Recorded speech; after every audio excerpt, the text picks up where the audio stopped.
എല്ലാവർക്കും നമസ്കാരം. ഡാറ്റ അനലിറ്റിക്സിന്റെ പുതിയൊരു വീഡിയോയിലേക്ക് സ്വാഗതം.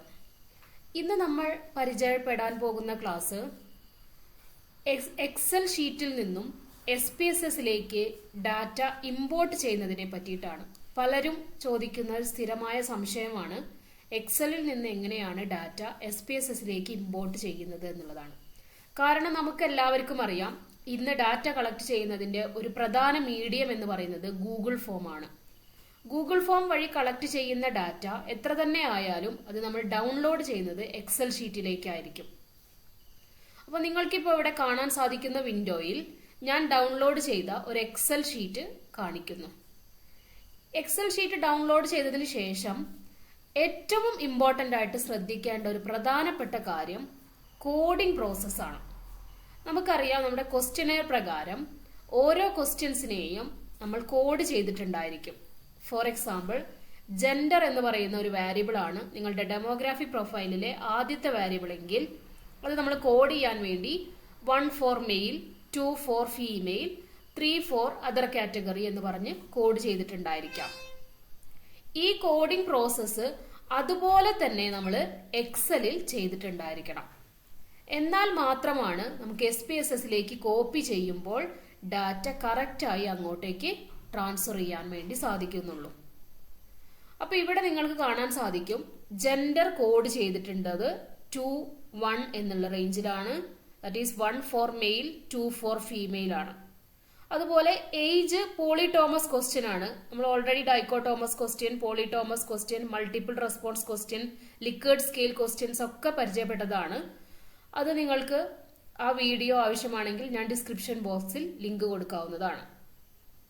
അപ്പോൾ ഏജ് ഒരു പോളിടോമസ് ക്വസ്റ്റ്യൻ ആണ്. ഏജിന് 2ൽ കൂടുതൽ കാറ്റഗറി ഉണ്ട്. ഓപ്ഷൻ ബേസിൽ 2ൽ കൂടുതൽ കാറ്റഗറി ഉള്ള ക്വസ്റ്റ്യൻ ആയതുകൊണ്ട് തന്നെ 1, 2, 3 എന്ന് പറഞ്ഞിട്ടാണ് കോഡ് ചെയ്തിരിക്കുന്നത്.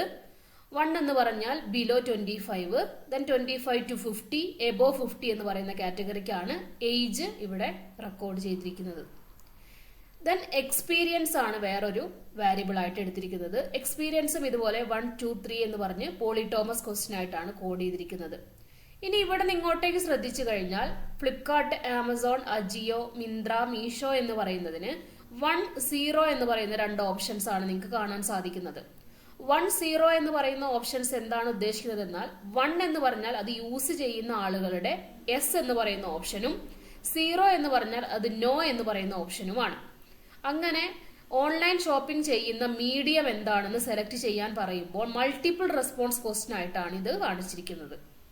അതുകൂടാതെ തന്നെ ഇവിടെ നിങ്ങോട്ട് convenience, low price, product comparability, review, door delivery എന്ന് പറയുന്നത് റാങ്കിംഗ് ക്വസ്റ്റ്യൻ ആണ്. റാങ്കിംഗ് ക്വസ്റ്റ്യൻ ഉദ്ദേശിക്കുന്നത് ഏറ്റവും എന്തുകൊണ്ടാണ് ഓൺലൈൻ ഷോപ്പിംഗ് നിങ്ങൾ ഉപയോഗിക്കാനുള്ള റീസൺസ് റാങ്ക് ചെയ്യാൻ വേണ്ടി പറഞ്ഞിരിക്കുന്നതാണ്. അപ്പൊ കൺവീനിയൻസ് ആണ് ഫസ്റ്റ് റാങ്ക് കൊടുക്കുന്നതെങ്കിൽ അടുത്തത് simultaneously low price, product comparability, review, door delivery അവരുടെ ഇഷ്ടത്തിനനുസരിച്ച് റാങ്ക് ചെയ്ത ക്വസ്റ്റ്യൻ ആണ് കാണിച്ചിരിക്കുന്നത്. അപ്പൊ റാങ്കിങ്ങിന് നമ്മൾ ഫസ്റ്റ് റാങ്കിന് 1 rank 1, 2 rank 2, 3 rank 3, 4 rank 4, 5 rank 5 എന്നുള്ള രീതിക്കാണ് റാങ്ക് ചെയ്തിരിക്കുന്നത്. Thereafter perception level about online shopping എന്ന് പറയുന്ന ഒരു ഭാഗം ചോദിച്ചിട്ടുണ്ട്. അത് P1 മുതൽക്ക് P30 വരെ സ്റ്റേറ്റ്മെന്റ് രൂപത്തിലാണ് ചോദിച്ചിരിക്കുന്നത്. P1 മുതൽ P30 വരെ സ്റ്റേറ്റ്മെന്റ് രൂപത്തിലാണ് ഈ ക്വസ്റ്റ്യൻസ് ചോദിച്ചിരിക്കുന്നത്. ലിക്വിഡ് സ്കെയിൽ ക്വസ്റ്റ്യൻ ആണ്. 1 ഫോർ സ്ട്രോങ്ലി ഡിസഗ്രി മുതൽക്ക് 2 disagree, 3 neutral, 4 agree, 5 strongly agree എന്നുള്ള രീതിക്കാണ് ഡാറ്റ കളക്ട് ചെയ്തിരിക്കുന്നത്.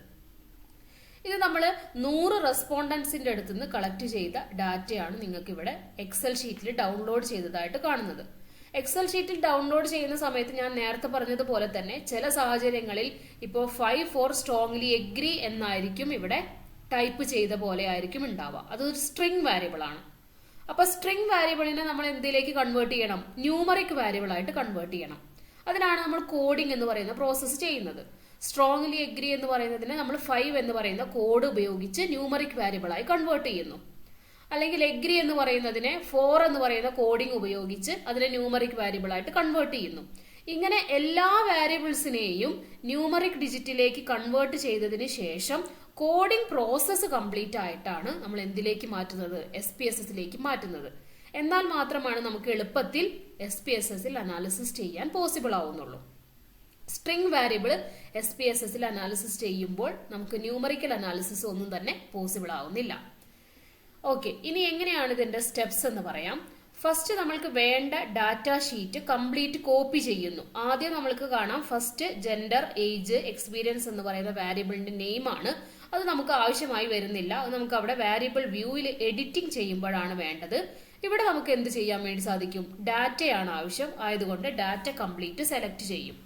സെലക്ട് ചെയ്യുന്നതിന് വേണ്ടി ഷിഫ്റ്റ് ഡൗൺ ആരോക്ക് പ്രസ് ചെയ്താൽ താഴെ 100 സാമ്പിൾസ് വരേക്കും സെലക്ട് ചെയ്യാൻ വേണ്ടി സാധിക്കും.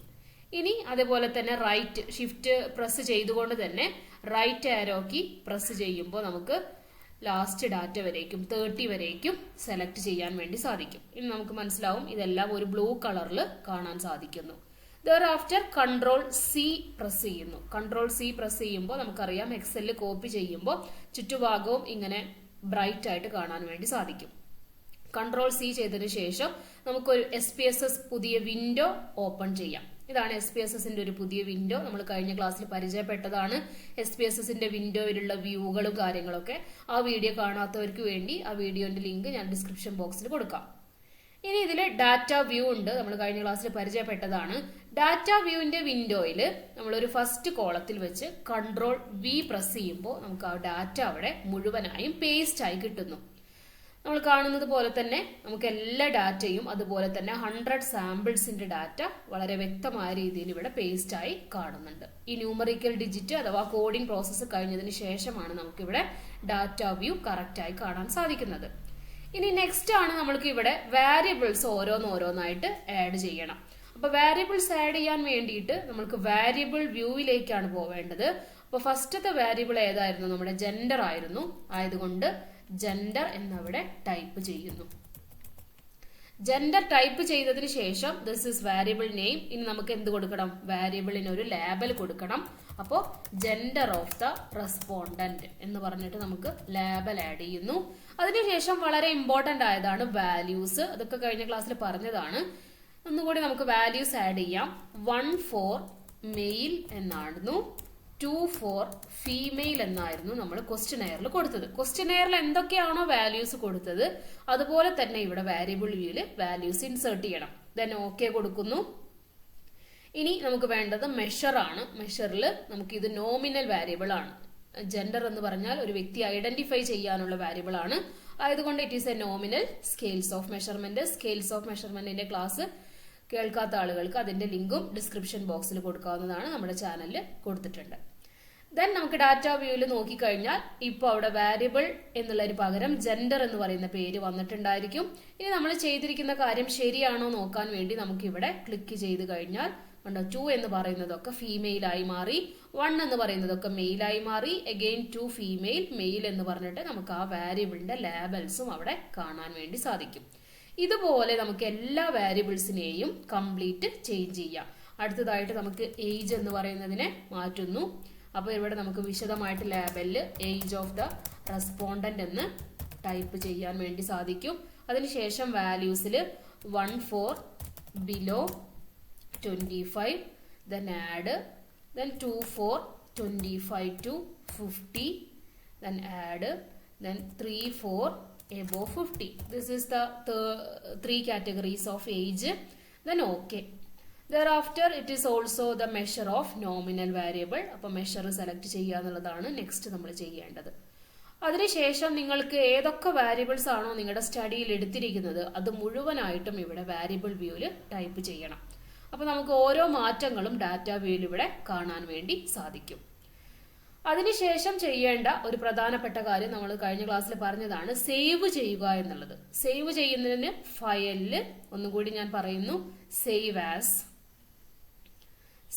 എന്ന് പറയുന്ന സമയത്ത് നമുക്ക് ഏതൊരു ഭാഗത്തേക്കാണോ ഏതൊരു ഡെസ്റ്റിനേഷനിലേക്കാണോ നമ്മുടെ ഫയൽ സേവ് ചെയ്യേണ്ടത് ആ ഡെസ്റ്റിനേഷൻ സെലക്ട് ചെയ്യുന്നു. ഡെസ്റ്റിനേഷന് നമ്മൾ SPSSന് എന്തെങ്കിലും ഒരു പേര് കൊടുത്തതിന് ശേഷം SPSS ഡാറ്റ ഫയൽ അങ്ങനെ എന്തെങ്കിലും ഒരു പേര് കൊടുത്തതിന് ശേഷം നമുക്ക് എന്ത് ചെയ്യുന്നു, ഡാറ്റ ഫയൽ SPSS സേവ് ചെയ്യുന്നു.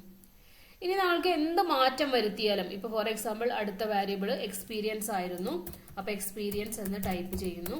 ഇനി എക്സ്പീരിയൻസിന് ഇതുപോലെ ലേബൽ കൊടുക്കണം, വാല്യൂസ് കൊടുക്കണം, അതിന്റെ മെഷർ കൊടുക്കണം. അതിനുശേഷം പിന്നീട് ഉണ്ടാവുന്ന മാറ്റങ്ങൾ മുഴുവൻ നമുക്ക് ഇവിടെ ഒരു ഭാഗമുണ്ട്, സേവ് ദിസ് ഡോക്യുമെന്റ്. അതിൽ ക്ലിക്ക് ചെയ്താൽ മതിയാവും. ഇടയ്ക്കിടയ്ക്ക് നമുക്ക് സേവ് ആസ് എന്ന് പറയുന്ന ഓപ്ഷൻ കൊടുക്കേണ്ട ആവശ്യമില്ല. ഓക്കെ, അപ്പൊ ഇത്രയുമാണ് എക്സലിൽ നിന്നും എങ്ങനെയാണ് ഒരു ഡാറ്റ SPSSലേക്ക് ഇമ്പോർട്ട് ചെയ്യുന്നതെന്നും ആ ഇമ്പോർട്ട് ചെയ്ത ഡാറ്റ അതിന്റെ വേരിയബിൾ വ്യൂവിൽ എവിടെയൊക്കെയാണ് എഡിറ്റിംഗ് വരുത്തേണ്ടതെന്നും ഇനി ഇതുമായി ബന്ധപ്പെട്ടുള്ള അനാലിസിസുകൾ എങ്ങനെ ചെയ്യാൻ സാധിക്കും, നമുക്ക് എക്സലിൽ അല്ലാതെ SPSS ഉപയോഗിച്ച് ഡാറ്റ അനാലിസിസ് ചെയ്യുന്നതുമായി ബന്ധപ്പെട്ട കാര്യങ്ങളെല്ലാം ഇനി അടുത്ത ക്ലാസ്സുകളിൽ തുടർന്ന് പറയാം. അപ്പൊ എന്തെങ്കിലും സംശയങ്ങളും കാര്യങ്ങളൊക്കെ ഉണ്ടെങ്കിൽ കമന്റ്